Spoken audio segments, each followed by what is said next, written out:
السلام عليكم ورحمة الله تعالى وبركاته. ولا ليال ميل كستود ككل جوكتنا دونك الدعالة ديسة الرولية عانا نوكبا وإني صوّد السلامية وقتكم هيدين وعنادو إلهي نهايد حافظو وانيقو مركا ليدكو صور نقضي سيدي عادة دينو هينا موقال عصب إذن لو داقي موضوع عن ربو مانتا إنان كهدلو عنوان كيسو وحاوي كدكتونادا إذا عدها عدك سردونكا baraha bulshada ku jira waxaan maalmahan aan maqlaynay oo madaxan naga qaaday xog kutayna ah oo been ah in ay la sheegayay in uu geeriyooday Ismaaciil Cumar Geele. dhimashada Ismaaciil Cumar Geele marka u horeysa inaanu hilmaamin dadkii hore ee naga waaweynaa ee doonayay inuu geeriyoodo way ka hor geeriyoodeen. taas waxayna tusaysaa in ay dhimashadu aan ku wada xukumanahay laakiin kii horeen iyo kii dambeyn aanu kala garanayn.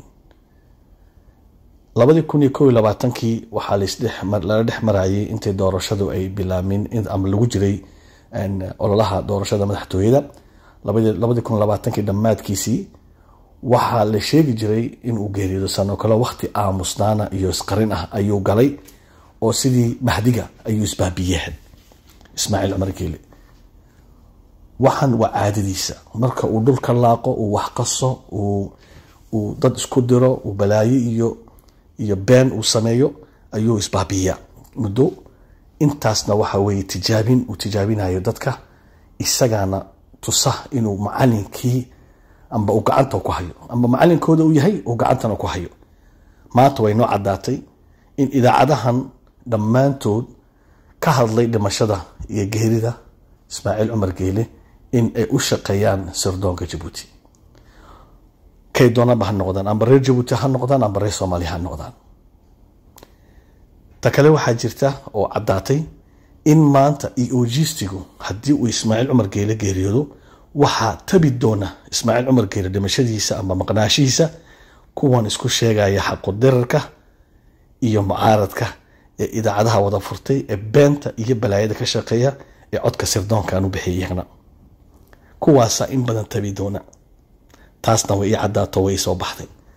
waxaa kaloo ogaaday in ay dadkani la jeclaba ka hayn dalku inuu xoroobo waayo haddii la rabo Ismaaciil Cumar Geele in gacantaada uu ku dhinto ayaa la rajeeyaa oo Ilaahay la weydiistaa in la qabto isaga iyo kalkaaliyaashiisa iyo kuwa kale ee ilmaadeeradiya iyagii oo la xukumay xabsi la geliyay la xisaabtamay la siisido la soo sido silica iyo dhibaatada ummadda u geystayna la dareensiiyo ilaahayna taa uu sabab kaga dhigo dhimashadooda taasa Ilaahay la weydiistaa. laakiin cadowgaagu hadduu dar Ilaah u dhinto looma farxo waayo guul aad u keenta ma guusha waxay noqonaysaa marka uu gacantaada ku dhinto. waxaan rajaynaynaa Ilaahay weydiisanaynaa inuu Ilaahay gacanteeda sabab uga dhigo dhimashadiisa. marka annaka aan leeyahay wax weey dadka la jecladu ay ka hayso ee dalkan iyo dadkaba u turaaya deegaanaha ka soo jeeda dalka cid kale oo arkayo la jecel ka hayso ma jirto. waxaan leeyahay Ilaahay goortu ku qoran dhimanaysa goortu ku qoran waa noolaanaysa. laakiin adowgaaga marka dagaal lagu jiro hatta marka akhrisid laarta geer farshaxanka dagaalka waxa kamid ah adowgaagu waqtigu murugaysan yahay lama dagaalamo laguma farxo. waxa lagu farxaasay adu guusha aad adu keensatay aad adu meesha gacan ku dhigto markaas way adu istiyaarin oo jilicsan dad uu Ismaaciil Cumar Geele jilciyo man arkayaano dad Ismaaciil Cumar Geele jilciyi uu gacanta ku hayo iyo kuwa doonaya in uu gacan galaan oo istusaya oo dar Ilaahay iyo fi sabiilillah u sameynaya been iyo balaayo iyo halay arko taliskan waxay siiyo.